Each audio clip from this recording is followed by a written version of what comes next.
your mind buffeted by runaway thoughts and worries? ថាតើ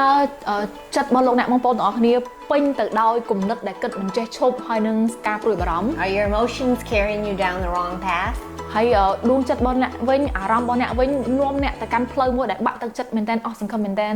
God has an answer for you. ព្រះអង្គមានចម្លើយសម្រាប់លោកអ្នក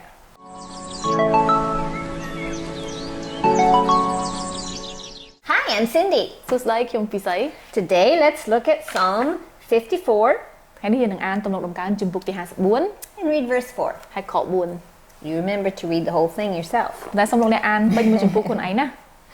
It says, God is my helper. The Lord is the sustainer of my life. ក៏ប៉ុន្តែព្រះជាម្ចាស់នឹងសង្គ្រោះខ្ញុំព្រះអង្គនឹងការពារជីវិតខ្ញុំ When we've got those thoughts in our mind that just will not stop, នៅពេលដែលខួរក្បាលរបស់យើងពេញទៅដោយគំនិតដែលគិតច្រើនមែនទែនគិតមិនចេះជប់ we need to look to God. យើងត្រូវតែផ្លាស់ប្ដូរចិត្តរបស់យើងហ្នឹងសម្លឹងទៅកាន់ព្រះអង្គភ្លាម We're told to capture every thought and bring it to Him so that those thoughts will obey Him. ព្រះអង្គបានប្រាប់យើងឲ្យយើងប្រមូលគាចិត្តគំនិតខុសឆ្គងប្រមាណគិតអញ្ញាញ៉ៃទាំងប្រមាណទាំងអស់ថ្វាយទៅកាន់ព្រះអង្គ Because He's the one who sustains, who gives life, who upholds your soul. ពីព្រោះថាព្រះអង្គជាម្នាក់ដែលនឹងការពារជីវិតរបស់យើងព្រះអង្គមើលថែរក្សាជីវិតរបស់យើង So often my thoughts are not His thoughts. ច្រើនដងមែនទែនដែលចិត្តគំនិតរបស់ខ្ញុំដាក់អញ្ញាញ៉ៃមែនទែនហើយមិនមែនជាគំនិតរបស់ព្រះអង្គទេ And they will lead me down the wrong path. ហើយតែងតែនាំខ្ញុំទៅកាន់ផ្លូវដែលខុស Did you know one of the names for Satan is Thoughtcaster? លោកអ្នកបងប្អូនដឹងអត់ថាឈ្មោះមួយនៃសាតាំងគឺជាម្នាក់ដែលដាក់នៅចិត្តគំនិត He casts thoughts into our mind, វាមកដាក់នៅគំនិតរបស់វាមកចូលមកកាន់គំនិតរបស់យើង and we think they're our own. ហើយបន្តទៀតយើងចាប់ដើមគិតថាអូជាគំនិតរបស់ខ្ញុំ Those thoughts stir up emotions, ហើយគំនិតទាំងអស់ហ្នឹងវានាំឲ្យខ្ញុំមានអារម្មណ៍អញ្ញាញ៉ៃច្បោកច្បល់ផ្សេងៗ and those emotions spring into action. ហើយអារម្មណ៍ដែលខ្ញុំមានហ្នឹងវាជំរុញឲ្យចេញជាសកម្មភាពក្នុងជីវិតរបស់ខ្ញុំ But my responsibility and your responsibility as a child of God ប៉ុន្តែទំនួលខុសត្រូវរបស់លោកអ្នកបងប្អូនហើយនឹងខ្ញុំដែលជាកូនរបស់ព្រះអង្គវិញ is to catch those thoughts គឺយើងត្រូវតែប្រមូលចិត្តគំនិតទាំងអស់នោះ and replace them with the truth. ហើយដូរមកការដែលយើងគិតអំពីសេចក្តីពិតរបស់ព្រះអង្គវិញ When I surrender to His will, when I lay down my self-will, នៅពេលដែលខ្ញុំចោះចូលទៅកាន់ព្រះអង្គថ្វាយទៅកាន់ជីវិតរបស់ព្រះអង្គនិងគំនិតរបស់ខ្ញុំទៅកាន់ព្រះអង្គ He will sustain me, He will strengthen me, He will support me. ព្រះអង្គនឹងគ្រប់គ្រងខ្ញុំព្រះអង្គនឹងការពារខ្ញុំព្រះអង្គនឹងដឹកនាំជីវិតរបស់ខ្ញុំ But surrender is not a one-time thing. ប៉ុន្តែការដែលយើងចោះចូលទៅកាន់ព្រះអង្គថ្វាយទៅកាន់ព្រះអង្គមិនមែនតែម្ដងចប់ទេ It's a daily decision. ជាការសម្រេចចិត្តប្រចាំថ្ងៃរាល់ថ្ងៃ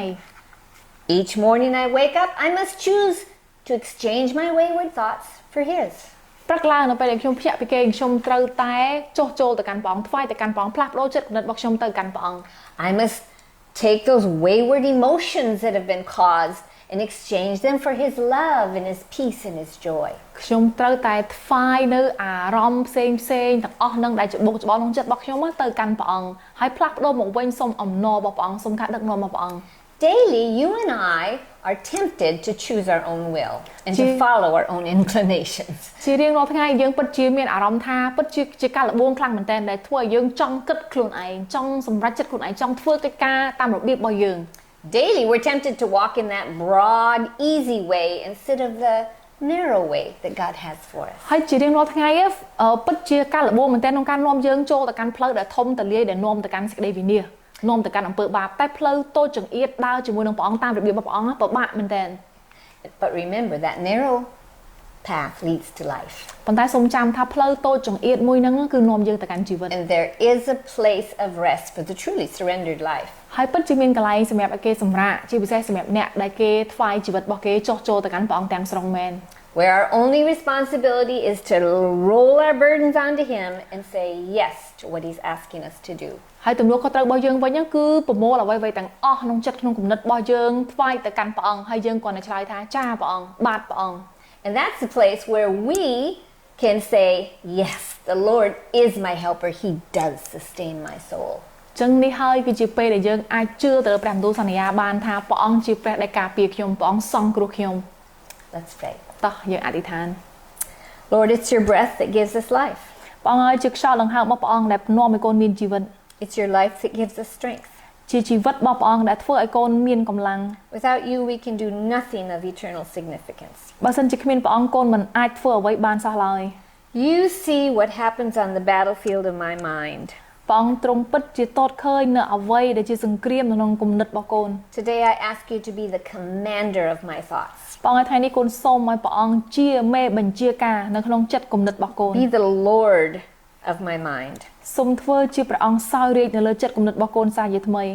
I reject foolish thoughts and replace them with your wisdom. ព្រះអង្គឲ្យកូនសូមបដិសេធចិត្តគំនិតខុស